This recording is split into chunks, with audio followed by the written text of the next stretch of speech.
Hello students, आज हम कक्षा 9वीं का पहला पाठ हमारे आसपास के पदार्थ इसको प्रारंभ करने जा रहे हैं।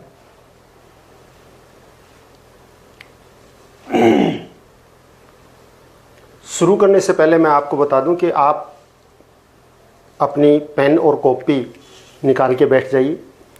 जो जो आपको बताया जाता है आप उसको नोटबुक के ऊपर नोट कर लेंगे और अपने नोट्स बना लेंगे, और उन्हीं नोट्स में से आप प्रश्न बना सकते हैं और आपको प्रश्न यहाँ पे भी बीच बीच में बताए जाएंगे। आप जो भी प्रश्न आपको बताया जाए उस प्रश्न को नोट कर लीजिए, उत्तर इन्हीं नोट्स के अंदर आपको मिलेगा। आपको हर विज्ञान का हर एक पार्ट पूरी तरह से एक्सप्लेन किया जाएगा। ये पेन, ये मोबाइल पदार्थ, ये पेन है बताया आपको, ये डिब्बा है, ये बीकर, और इस बीकर के अंदर पानी, वायु या कोई कपड़ा, ये सभी चीज़ें आप देखिए, इन सब को रखने के लिए स्थान चाहिए, जगह घेरते हैं ये, और इन सब का कोई ना कोई द्रव्यमान है। इन वस्तुओं को आप चाहे ये पौधा ले सकते हैं, इसको भी रखने के लिए स्थान चाहिए, इसका भी द्रव्यमान है।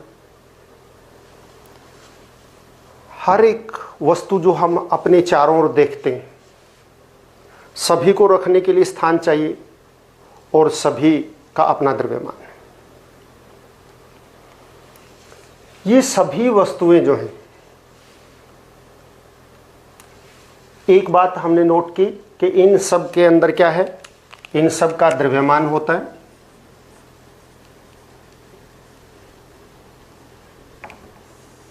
और दूसरा रखने के लिए स्थान चाहिए, यानी कि स्थान घेरती हैं।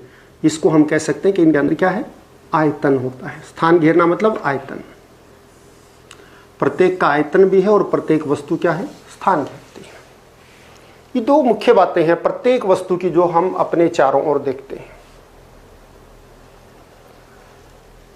प्राचीन दार्शनिक जो थे हमारे, जिनको हम महर्षि कहते हैं, उन दार्शनिकों के अनुसार जितनी भी वस्तुएं इस ब्रह्मांड के अंदर हैं वो 5 मुख्य तत्वों से मिलकर बनी हुई हैं, और उनको हम कहते हैं पंच तत्व। मतलब 5 मुख्य तत्व जिनसे सभी पदार्थ बने हुए होते हैं, सभी वस्तुएं बनी हुई हैं, उसे हम क्या कहते हैं, पंच तत्व कहते हैं। ये मुख्य 5 तत्व हैं कौन कौन से? एक, अग्नि, वायु,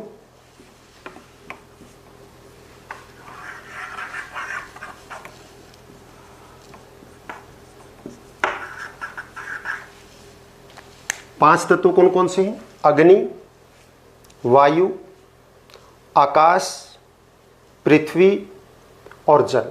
नोट कर लीजिए, अग्नि, वायु, पृथ्वी, आकाश और जल, ये 5 तत्व मुख्य हैं। इनको हम क्या बोलते हैं? पंच तत्व बोलते हैं।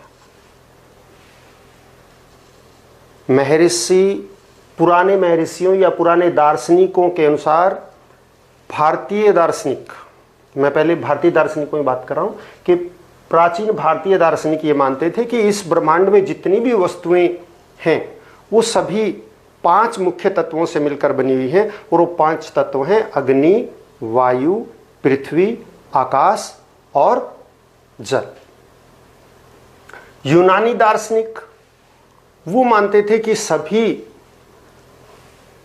वस्तुएं जो हैं 4 मुख्य तत्वों से मिलकर बनी हैं, और उन्होंने आकाश को नहीं की, वो किया था बाकी 4 वही अग्नि, वायु, पृथ्वी और जल। प्राचीन दार्शनिकों के अनुसार सभी वस्तुएं, दोबारा सुन लीजिए, प्राचीन भारतीय दार्शनिकों के अनुसार सभी वस्तुएं 5 तत्वों से मिलकर बनी हुई हैं, जिन्हें हम पंच तत्व कहते हैं। और उन पंच तत्वों के नाम क्या हैं? अग्नि, वायु, पृथ्वी, आकाश और जल। यूनानी दार्शनिकों के अनुसार सभी वस्तुएं 4 मुख्य तत्वों से मिलकर बनी हुई हैं। और वो 4 तत्व कौन से हैं? अग्नि, वायु, जल और पृथ्वी। यानी यूनानी दार्शनिकों ने आकाश को शामिल नहीं किया। अब आते हैं हम अपने टॉपिक पर। सबसे पहले बात है कि पदार्थ किसे कहते हैं? पदार्थ क्या होता है?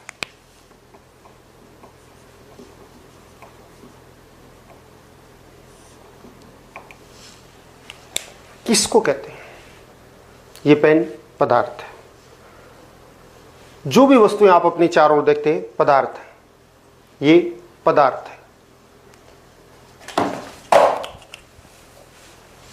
पदार्थ है। प्रत्येक वस्तु जो हम अपने चारों ओर देखते हैं उन सबको क्या कहते हैं? पदार्थ।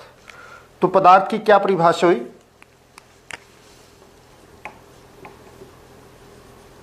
कोई भी वस्तु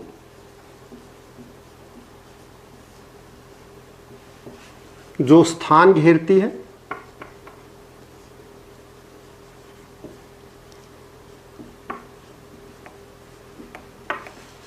कहने का मतलब उसमें क्या है? आयतन है तथा जिसका द्रव्यमान होता है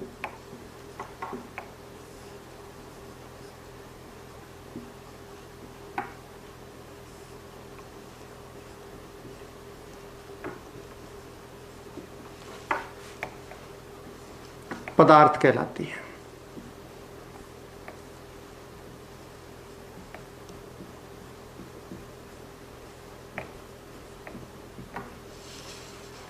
जैसे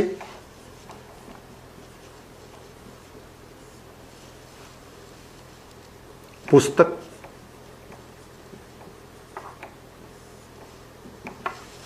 पदार्थ है क्योंकि उसको रखने के लिए स्थान चाहिए और उसका आयतन भी होता है।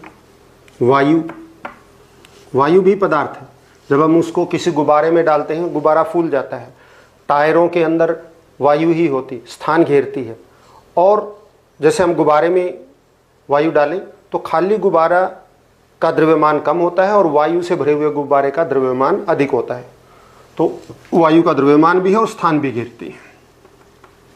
जल या कोई भी तरल, पेन, कुर्सी, मेज, जितनी भी चीजें हम अपने चारों ओर देखते हैं वो सभी क्या हैं? पदार्थ। अब पदार्थ को 2 मुख्य भागों में बांटा जा सकता है। 2 मुख्य आधार है जिनके आधार पर हम यूं कहें कि पदार्थ को बांटते हैं। तो वो 2 मुख्य आधार कौन से हैं? जिसके आधार पर हम क्या है? वस्तुओं को बांटते हैं। और वो 2 मुख्य वर्गीकरण के हैं। एक भौतिक आधार यानी भौतिक वर्गीकरण और दूसरा है रासायनिक वर्गीकरण यानी रासायनिक आधार लेकर करते हैं। तो भौतिक आधार क्या है? भौतिक वर्गीकरण वस्तुओं का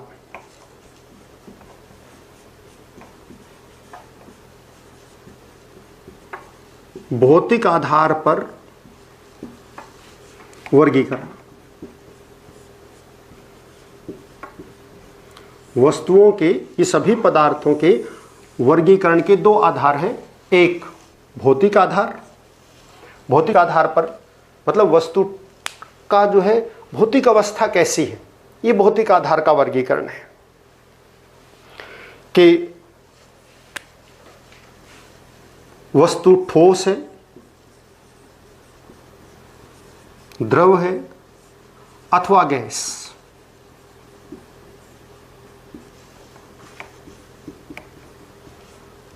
ये भौतिक आधार है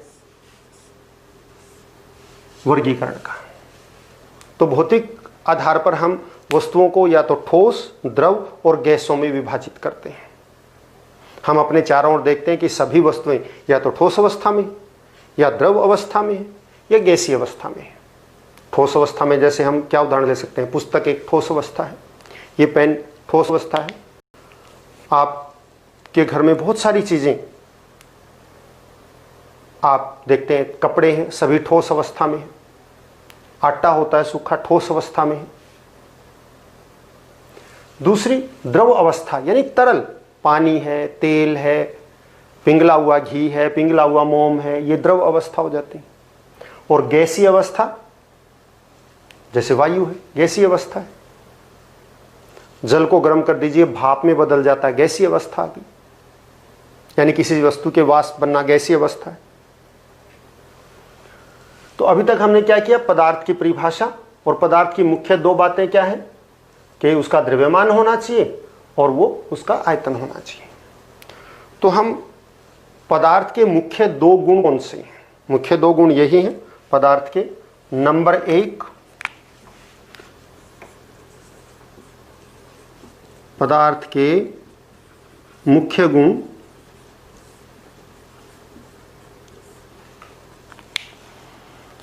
नंबर एक,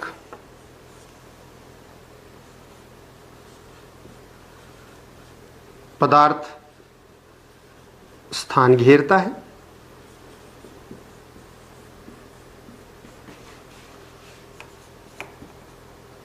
अथवा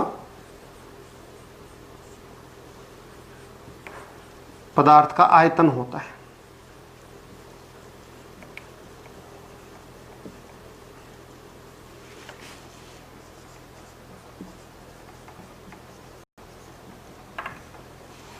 यानी उसको रखने के लिए स्थान चाहिए। और दूसरा मुख्य गुण क्या है, पदार्थ का द्रव्यमान होता है।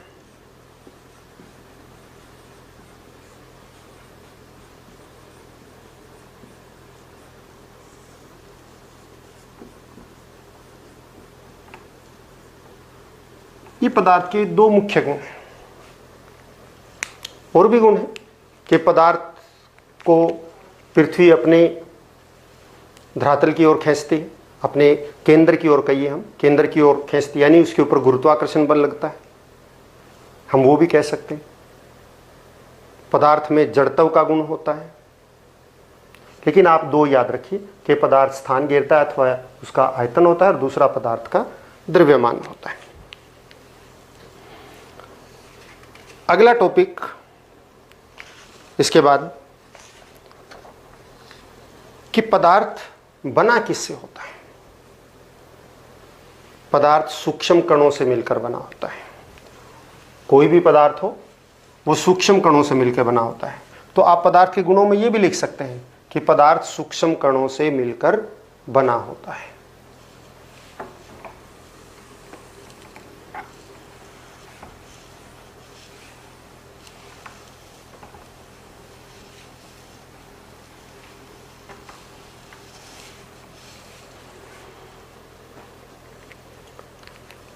हाँ जी, तो पदार्थ जो है किससे मिलकर बना होता है, पदार्थ सूक्ष्म कणों से मिलकर बना होता है।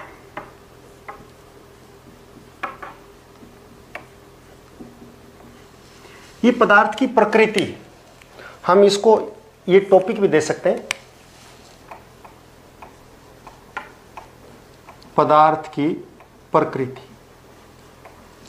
प्रकृति क्या है कि पदार्थ जो है वो निरंतर नहीं होता, बल्कि सूक्ष्म कणों से मिलके बना होता है। हम कैसे कहें कि सूक्ष्म कणों से मिलके बना होता है? हम मान लीजिए कि हम एक कागज है उसको फाड़ देते हैं, तो कागज को फाड़ते हैं तो कागज का फटना, इसका मतलब ये कणों से मिलके बना था, तभी तो ये विभाजित हो गया। अगर ये कणों से मिलके नहीं बना होता तो इस तरह से दो भागों में विभाजित नहीं होता।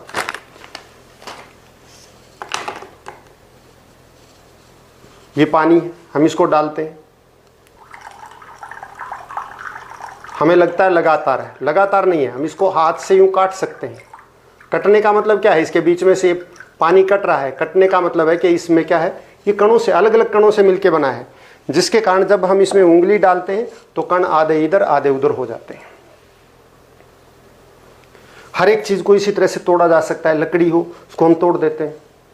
इसका मतलब अलग अलग कणों से मिलकर बनी है, जिसके कारण वो कण अलग अलग हो जाते हैं। हम एक प्रयोग द्वारा भी इसको सिद्ध कर सकते हैं। हम ये जल लेते हैं, पानी, और इसमें हम पोटेशियम परमैंगनेट के कण डालेंगे, क्रिस्टल। देखिए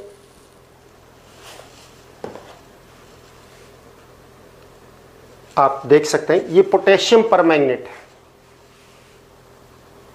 और ये पोटेशियम परमैंगनेट के थोड़े से कण आपको दिखाए गए हैं। हम इसमें से इतने नहीं डालेंगे, केवल 2 या 3 कण ये क्रिस्टल डालेंगे, और हम देखते हैं कि ये क्रिस्टल भी छोटे छोटे कणों में विभाजित हो जाते हैं और थोड़ी देर के अंदर गायब हो जाएंगे, थोड़ी देर में गायब हो जाते हैं। कहाँ चले गए? क्योंकि जब हम इसको डालते हैं तो ये बहुत सारे, ये एक क्रिस्टल है, ये बहुत सारे छोटे कणों से, असंख्य छोटे कणों से मिलकर बना है, और जब हम इसको उसमें डालेंगे पानी में तो ये क्रिस्टल जो है विभाजित हो जाते हैं, और ये क्रिस्टल जो है क्या हो जाते हैं? ये क्रिस्टल अपने छोटे छोटे कणों में विभाजित हो जाता है।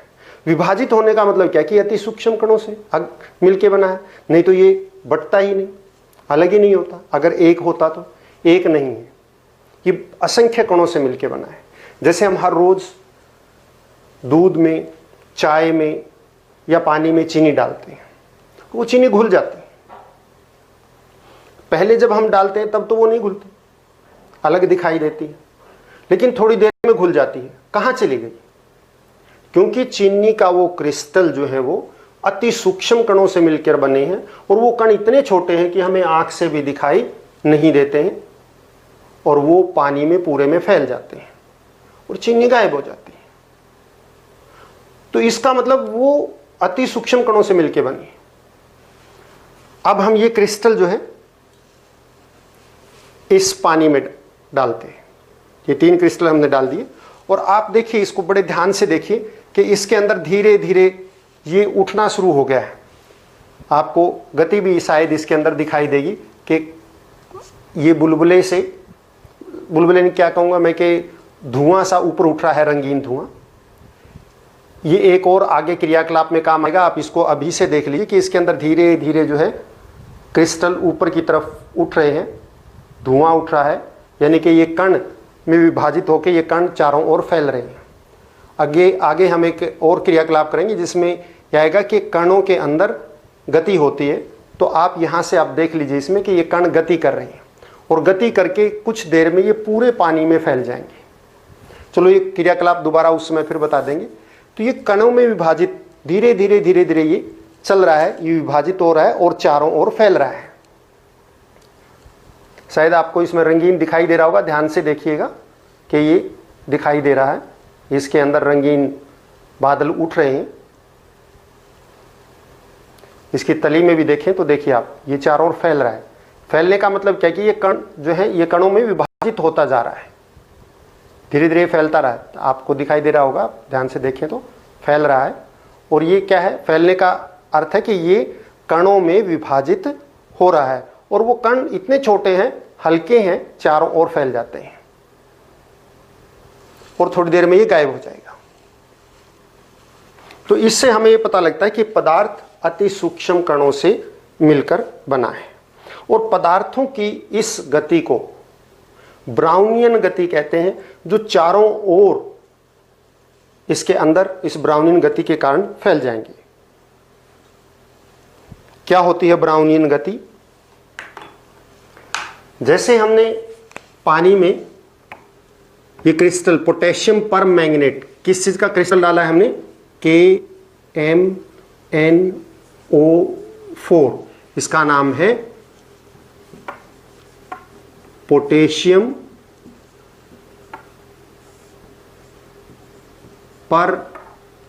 परमैंगनेट।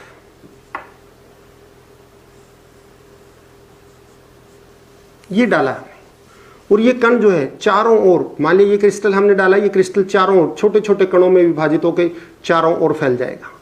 और ये कण गति कैसे करते हैं? यहां से कण निकलेगा, सीधी रेखा में चलेगा, फिर वो किसी दूसरे कण से टकराएगा और टकराकर किसी दूसरी दिशा में फिर सीधा चलेगा, फिर किसी और से टकराएगा फिर सीधा चलेगा, फिर और से टकराएगा फिर सीधा चलेगा। इस तरह से वो विभिन्न दिशाओं के अंदर सीधी रेखा में गमन करता है, लेकिन जब वो किसी पदार्थ से टकरा जाता है तो वापस वो दूसरी दिशा में गति करना प्रारंभ हो जाता है। और ये इस प्रकार की गति को हम क्या कहते हैं? ब्राउनियन गति।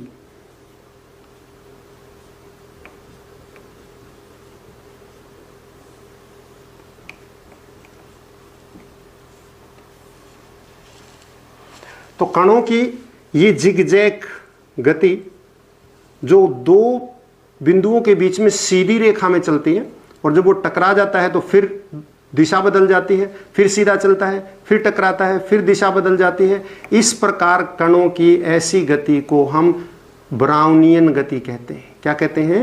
ब्राउनियन गति। इस प्रकार ये पूरे तरल में घूमते रहते हैं। अब पदार्थ के कणों के मुख्य गुण क्या हैं?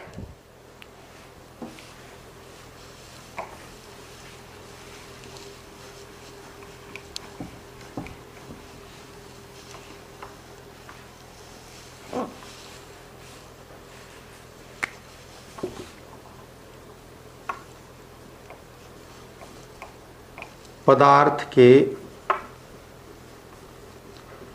कणों के मुख्य गुण।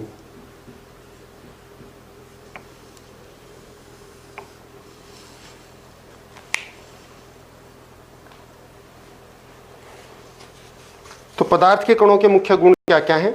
पदार्थ की जो कण होते हैं वो बहुत ही सूक्ष्म होते हैं, अति सूक्ष्म। नंबर 1,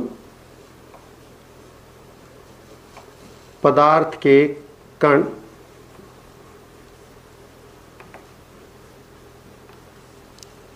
अति सूक्ष्म होते हैं।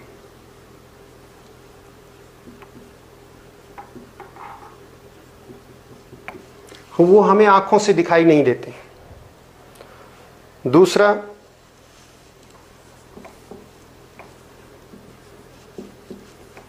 पदार्थ के कणों के बीच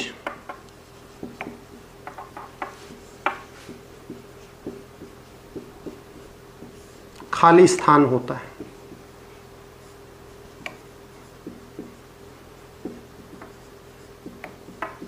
हम ये क्रियाकलाप करके दिखाएंगे आपको सारे के सारे कि अति सूक्ष्म कण होते हैं, उनके बीच में खाली स्थान होता है, पदार्थ के कण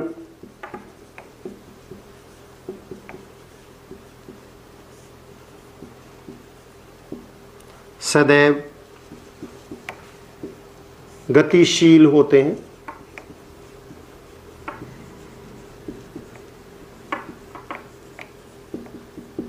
पदार्थ के कण हमेशा गति करते रहते हैं, कम हो या ज्यादा, लेकिन गति में रहेंगे, स्थिर अवस्था में नहीं होते।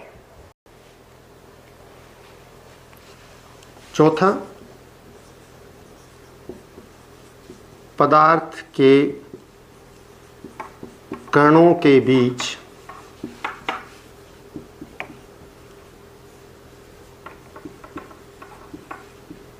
आकर्षण बल होता है।